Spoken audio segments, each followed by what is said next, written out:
The pharmacist called me on a Tuesday morning. Her voice was low. "Careful, Mr. Keller? It's Diane, over at Halsted Pharmacy." I said good morning. She didn't say it back. "Your son picked up your refill yesterday," she said. "He asked me to change the dose on your blood pressure pills." A pause. I didn't do it. Another pause. Longer. "Can you come in this morning?" Alone. "And Mr. Keller, please don't mention this call to Spencer." I set the phone down on the kitchen table. I sat there a long time. The coffee went cold in my hand. For 3 weeks, my family had been telling me I was losing my mind. That phone call was the first proof that I wasn't, and it was the first crack in a plan that had been built to bury me. Welcome back to The Forgotten Parent. Grab your coffee, get comfortable, and remember the people in these stories had every chance to do right by the ones who raised them. They just chose wrong. Drop a comment, and be sure to subscribe. You're going to want to stay till the end. My name is Raymond Keller. People call me Ray. I am 71 years old. I live on Bristol Street in Royal Oak, Michigan. I bought the house in 1981. I paid it off in 2004. It is small. It is brick. It is mine. For 41 years, I was a bookkeeper, not an accountant, a bookkeeper. There is a difference, and I am proud of it. An accountant tells you what a number means.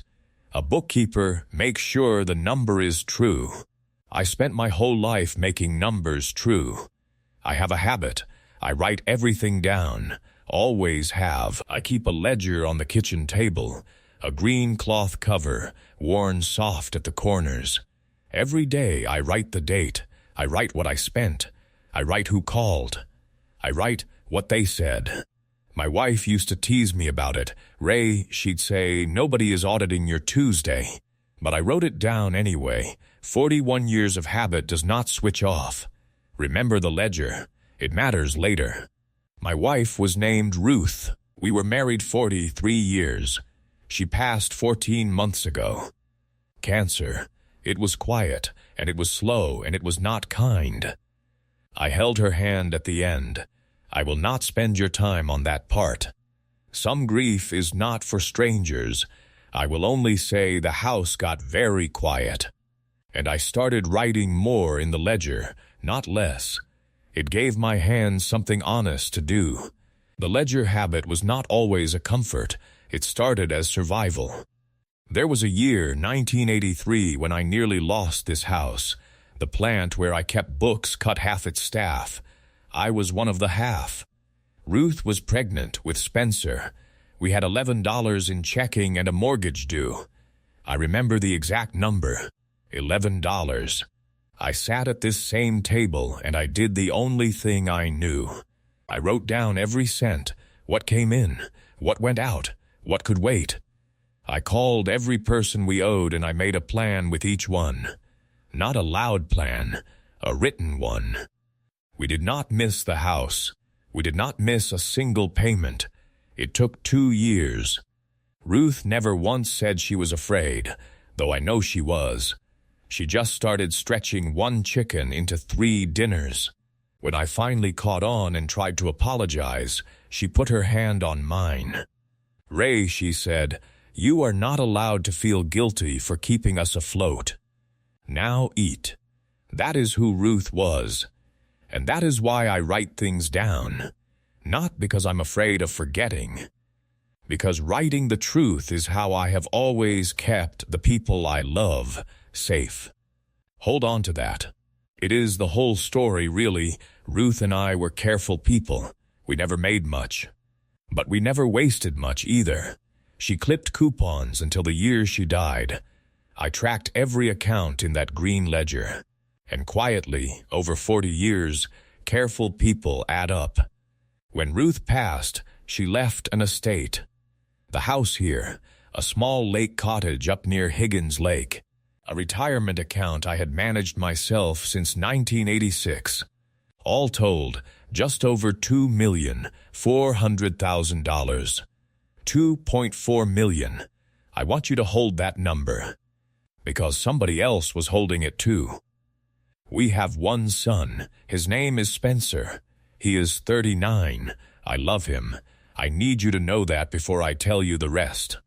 I taught him to ride a bike on this street. I co-signed his first car. I paid for half a wedding I had my doubts about. Spencer was never cruel as a boy. He was just soft.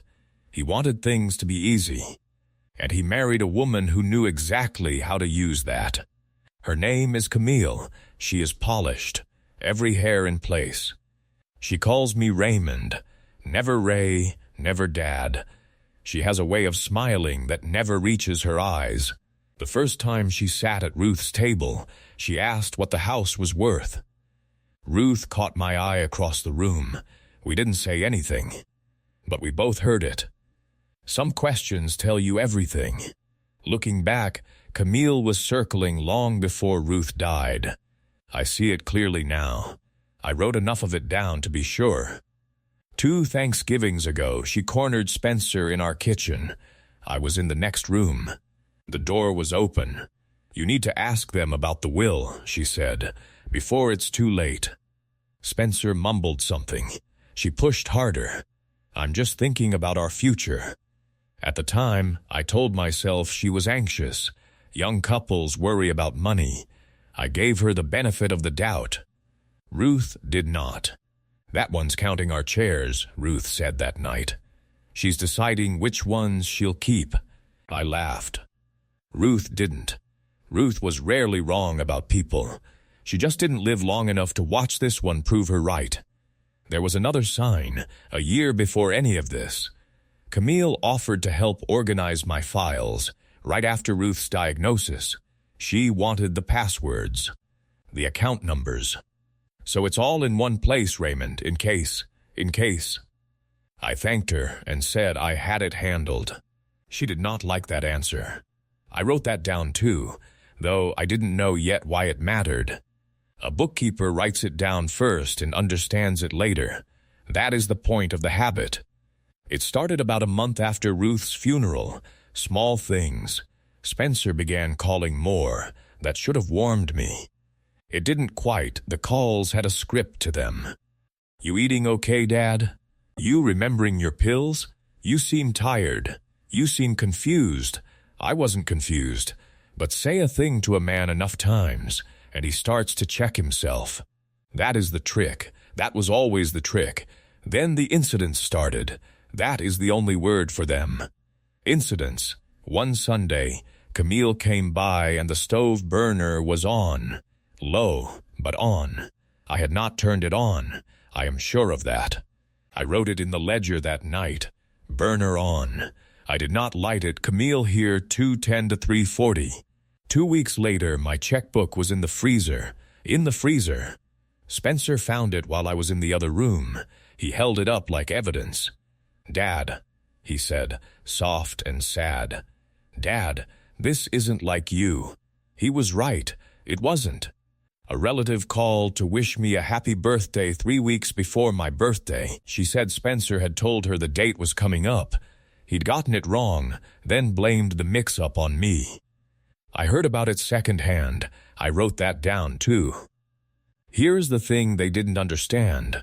They kept telling me I was forgetting things. But I hadn't forgotten one single thing. That was the problem. I remembered all of it. Every burner, every misplaced item I never misplaced. Every "Are you sure, Dad?" I remembered the order it happened in, and when you write the order down, a pattern stops looking like forgetfulness. It starts looking like a plan. Then came the dinner. Spencer and Camille invited me to their place. Nice house, bigger than they could afford, which was rather the point. Their daughter was there, my granddaughter. Her name is Hannah. She is 17. She has Ruth's eyes and Ruth's way of going still when something is wrong. After dinner, Camille slid a folder across the table. "Smooth, practiced. Raymond," she said, "we've been so worried. We think it's time you had some help managing things." Inside the folder was a power of attorney and a brochure for a memory care facility. and a form I didn't recognize. I looked at the form.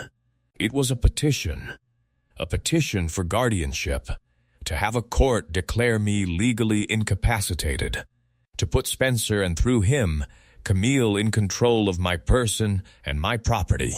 All of it. The house, the cottage, the account, $2.4 million. They wanted me declared unable to manage my own life. They had already filled in my name. They just needed me to be confused enough that a judge would agree. "Just sign the power of attorney for now, Dad," Spencer said. He wouldn't look at me. It makes everything easier. I looked at my son. I looked at Camille's patient little smile. And I did the thing 41 years of bookkeeping taught me. I did not argue. I did not let them see the alarm. You never let them know you've seen the trap. A trap a man trusts is a trap you can walk him into. "Let me think about it," I said. "Of course," Camille said. "Take your time." Her eyes said the opposite. That is when Hannah walked me to my car. Quietly, in the dark of the driveway, she pressed something into my hand, a small voice recorder, the kind they sell at the drugstore. "Grandpa," she whispered, "keep this in your shirt pocket. Turn it on when they visit." Her voice was shaking. I heard Mom on the phone. "They're not trying to help you." She looked back at the house. "Please don't tell them I gave you this." Then she hugged me, fast and hard, and went inside. I drove home. I did not feel afraid. I felt something colder and steadier than fear. I felt awake. If you've made it this far, do me one quick favor. Subscribe. A lot of folks watch every minute of these and never do, and it costs you nothing, and it means everything to a channel like this one. Thank you. Genuinely. Now let me tell you about the pills. After Diane, the pharmacist, called, I drove straight to Halsted. She took me to the back, away from the counter. She had my file open. "Your son brought in your prescription," she said. "He asked me to switch you to a higher strength tablet. Same color, same shape, just stronger." She tapped the screen. "On your blood pressure, at your age, that much would make you dizzy, foggy, confused, maybe a fall." She looked at me. It would look exactly like decline. I asked her why she didn't do it. She said, "Because the request came from him and not from your doctor. And because I've been filling your scripts for 9 years, Mr. Keller, you've never been confused a day in your life." I stood in that back room and the whole thing came together. They were not waiting for me to decline. They were manufacturing the decline, the burner, the checkbook, the birthday, and now the pills. Build a record of a confused old man. Get a doctor to nod. Get a judge to sign. Then the power of attorney. Then the guardianship. Then the cottage and the house and the account. They wanted a confused old man. They had no idea they were dealing with a bookkeeper. I asked Diane one thing. I asked if the request was in her system. She said yes. Time stamped. Spencer's name on it. I asked if she would print it. She did. I put it in a folder of my own. The first page of a file I was about to build. Driving home, I did something a confused man can't do. I solved it. Every incident, back to front. The burner. I never use the back left burner. Ever. The kettle goes on the front right. Always has. So someone else turned that knob. Camille was here that afternoon, 2:10 to 3:40. I had it in the ledger, the checkbook in the freezer. I had used it that very morning to pay the water bill. It was on the desk at noon. Spencer found it at 4. Spencer was alone in the kitchen at 3. The birthday mix-up. Spencer made the call. Spencer got the date wrong. Spencer blamed me to a relative who would repeat it. Every single incident had the same 2 fingerprints on it. Theirs, not mine. None of it was forgetting. All of it was staging. I had been treating it like weather. It was a burglary, done slowly, in plain sight. There was one more person who knew. My neighbor, Walt Brenner. Walt is 78 and retired and misses nothing on this street. He sits on his porch most afternoons. I walked over that evening. I asked him a simple thing. Had he noticed Camille's car lately? Walt didn't even pause. The white SUV, he said. Sure, Tuesdays mostly comes when you're at the grocery, leaves before you're back. He squinted, thought it was odd. She never waves. Walt, it turned out, kept his own kind of ledger. He'd jotted the dates on his garage calendar, the way some men do. 3 of them lined up exactly with my incidents. I asked if he'd write down what he remembered. He said he'd be glad to. Ray, he said, is somebody doing you wrong? I told him the truth. Yes, I said, but I'm writing it all down. He nodded slow. Good, he said. You always did. I did not go home angry. I went home and I made a list. That is what I do. I sat at Ruth's table with a green ledger and a fresh page. I wrote down what I had. The pharmacy printout, Hannah's recorder, and 14 months of daily entries every incident, with the date, the time, and who was in the house. Then I wrote down what I needed. I needed a lawyer, and I needed a doctor, in that order.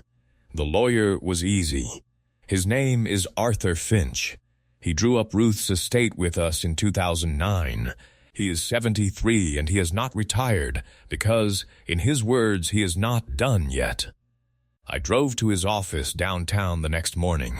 I laid it all on his desk. The folder, the recorder, the ledger. He listened without a word. When I finished, he took off his glasses. Ray, he said, do you remember what we did in 2009? I did. We had put the entire estate into a trust, the house, the cottage, the account. A trust with one trustee. Me, Spencer is not a trustee, Arthur said. Camille is not a beneficiary until you're gone. They cannot touch $1 of it while you are alive and competent.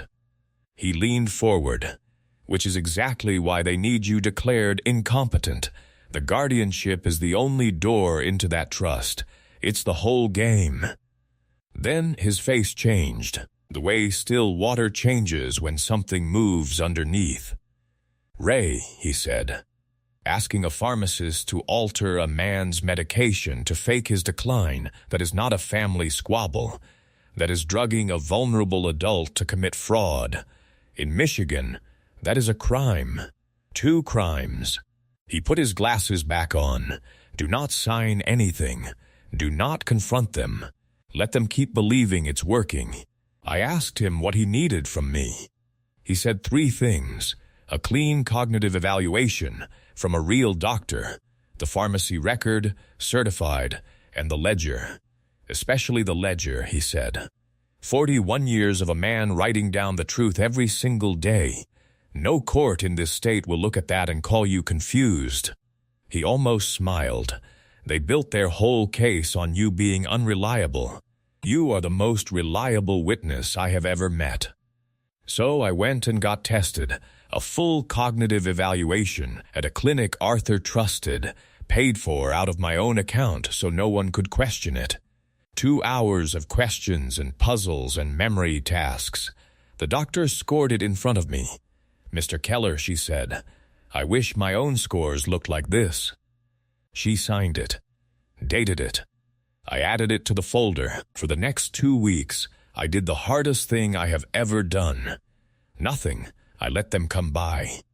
I let Camille slide the folder across my own kitchen table. Again, smiling, I let Spencer ask if I'd thought any more about signing. I said I was still thinking. And every time, the little recorders sat in my shirt pocket, turning quietly. They said remarkable things when they believed no one was keeping score. Camille, one afternoon, not knowing Hannah's gift was running, once the judge signs, the cottage sells first.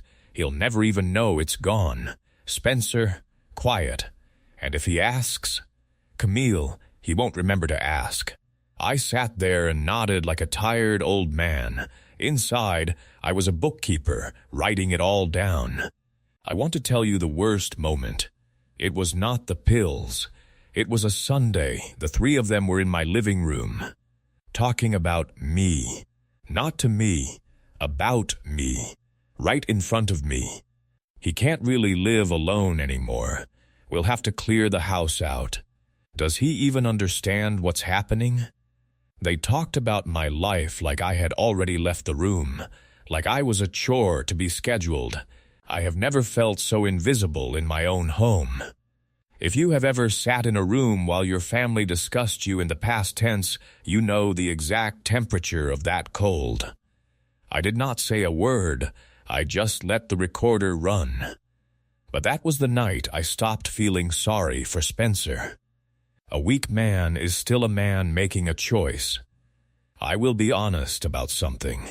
I almost quit.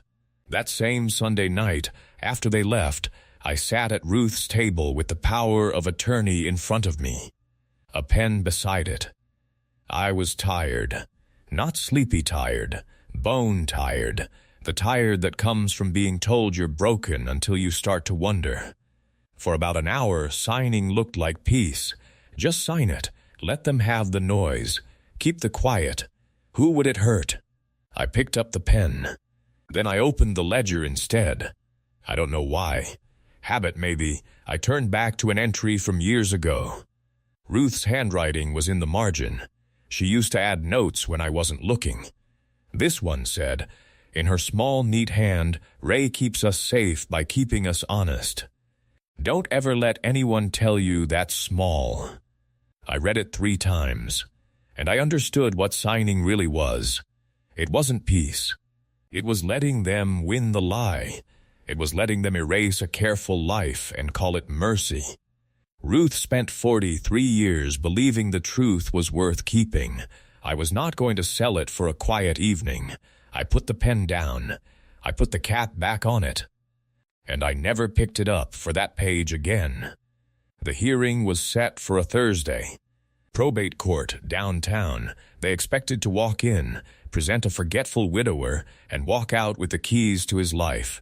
Camille had even told Hannah to dress nicely for the family photo after.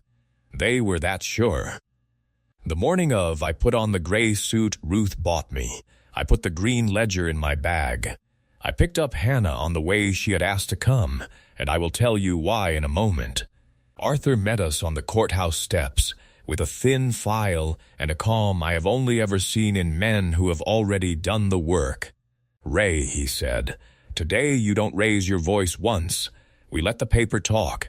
I told him that suited me fine. I have always preferred paper to noise. In the car, Hannah was quiet a long time. Then she said the thing she'd been holding. Grandpa, she's my mom. Her voice was small. I know what she did. I know it's wrong. But she's still my mom. I pulled over. I turned the engine off. I did not rush her. Hannah, I said, telling the truth about someone you love is the hardest brave there is. You don't have to hate her to stop her. You just have to refuse to help the lie. She looked out the window. Will she go to jail? She asked. I told her the truth. That's not up to me. It's up to what she did. She nodded. A tear went down. She wiped it fast the way Ruth used to. I'm still glad I gave you the recorder, she said. Me too, I said.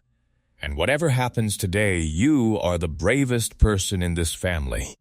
Don't ever forget I said that. We drove the rest of the way in a better quiet. She is 17. She chose the truth over the easy thing. Most grown men I've known never managed that once. The courtroom was small. Spencer and Camille were already there with their lawyer. Camille had the patient smile on. Spencer would not look at me. Their lawyer stood and described a sad, declining man. Burners left on. A checkbook in the freezer. Forgotten dates. A son, heartbroken, stepping in out of love. He asked the court to grant guardianship. He made it sound gentle. He made it sound like mercy. I watched the judge listen. I watched her nod, the way you nod at something you've heard 100 times. Then Arthur stood. He did not raise his voice. He never does. "Your Honor," he said, "the petitioners describe a confused man. I'd like to introduce the confused man's records," and he began to lay them down, one at a time, slowly, the way a man lays down a winning hand. First, the cognitive evaluation, signed by a physician dated 11 days earlier. Top percentile. "This is the medical opinion of an actual doctor," Arthur said, "not a brochure." Second, the trust. The estate the petitioners seek to control has been in an irrevocable trust since 2009, with Mr. Keller as sole trustee. Guardianship is the only way to reach it. That is motive, Your Honor, in writing. The judge's pen stopped moving. Third, the pharmacy record. Certified, time-stamped, Spencer's name on the request to alter his father's medication. The petitioner did not merely worry about his father's decline, Arthur said. He went to a pharmacy and tried to manufacture it. The pharmacist refused and reported it. A sound went through the room. Camille's smile finally cracked. I saw it go. And fourth, Arthur set the green ledger on the table. 41 years, he said, every day. The petitioners built their case on the claim that this man cannot be trusted to track his own life. Here is his life, tracked in his own hand, including the date and time of every incident they have described, none of which he caused. He opened it to the marked pages. He wrote down the burner. He wrote down the checkbook. He wrote down who was standing in the room each time. Then Arthur laid down one more page. A statement from Walter Brenner. A neighbor of 30 years, Arthur said. He recorded the dates Mrs. Keller's vehicle was present. They matched the dates of the so-called incidents exactly. She arrived when Mr. Keller was out and left before he returned. The judge read it twice. Camille's lawyer started to object. The judge held up one hand. He sat down. Then Arthur played 90 seconds of a recording. Camille's own voice in my living room. Once the judge signs, the cottage sells first. He'll never even know it's gone. The courtroom went completely still. I have been in quiet rooms before. I have never heard a quiet like that. The judge took off her glasses. She looked at Spencer for a long moment. Then at Camille, longer, petition for guardianship is denied, she said. And the court is referring this matter, the medication request, and the financial conduct to the prosecutor's office and to Adult Protective Services. She looked at me then. Mr. Keller, I'm sorry this was done to you. The record is very clear. You are not the confused person in this room. I will tell you how it ended, because I promised you the truth. And the truth does not end with a man shouting across a courtroom. It ended quietly, the way the things that matter do. Camille was charged. In Michigan, trying to alter an elder's medication to defraud him is a serious thing, and the law does not need my forgiveness to act. I did not ask the prosecutor to go easy. I did not ask him to go hard. I handed over what was true and let the law do its job. There is a kind of justice that does not need your anger. It only needs your patience and your paper. I had brought both. Spencer was a different matter. My son did not go to a courtroom. He came to my kitchen 3 days later. He stood in the doorway and he could not get a single word out. So I said it for him. You let her talk you into drugging your own father, I told him. There is no soft way to say that. You will carry it. He started to cry. I let him. Then I said the rest. You are still my son. Your mother would never forgive me if I threw you away over the worst thing the worst person in your life talked you into. But you are going to earn your way back one true thing at a time. And it is going to take years. He nodded. He couldn't speak. That was all right. We had time, and time keeps an honest ledger of its own. Adult Protective Services opened a file the next week. A caseworker came to the house. Kind woman. She read 3 pages of the ledger and set it down gently. "Mr. Keller," she said, "most people in your situation have no record at all. It's their word against the families. You handed me a calendar of the whole thing." She closed her notebook. "You made my job simple. That is what the habit bought me. Not money. Standing, the power to be believed. An old man's word is easy to wave away. 41 years of dated entries is not." Camille pleaded down. Eventually, the drugging charge was the one that stuck. There was probation, a fine, and a no-contact order I did not ask for and did not fight. The court added it on its own. I won't give you the number of the fine. Whatever it was not the point. The point was the record. Her name now carries what she did, in writing, in a place she cannot edit. A woman who built her whole plan on erasing my history got a permanent entry in her own. There is a kind of justice in a ledger that no courtroom can improve on. Hannah testified to one thing that day, and only one, that she gave me the recorder because she was afraid for me. She is 17, and she did the bravest, most loyal thing in this whole story. She stayed with me that summer. We drove up to the cottage at Higgins Lake, the cottage they wanted to sell out from under me before I noticed. We sat on the dock. We didn't say much. We didn't need to. She has Ruth's eyes. Some days that is the hardest thing in the world, and some days it is the only thing that gets me out of the chair. I still keep the ledger. I wrote that Thursday down, same as any other day. Date. What happened? Who was in the room? I did not make it dramatic. A bookkeeper doesn't. I just made it true. They called me forgotten. They called me confused. They sat in my living room and talked about me in the past tense, like I had already gone. And here's the only thing I'd want you to carry out of this, if you carry anything at all. Being forgotten and being underestimated are 2 different mistakes. You can come back from forgetting a person. You simply remember them again. But underestimating a quiet man who has written down the truth every single day for 41 years, that is the one mistake the world does not give back. Ruth would tell me I'm being dramatic. She'd be right. Then she'd pour a cup of coffee, slide it across the table, and tell me to finish my entry for the day. So that's what I did. I wrote one more line in the ledger that night. Came home.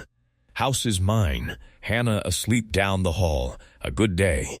And then, because it was true, I underlined the last part. If you liked this story, join our community by hitting that like button and subscribing for more real, raw, and family-centered stories. And as always, thank you for being part of this family.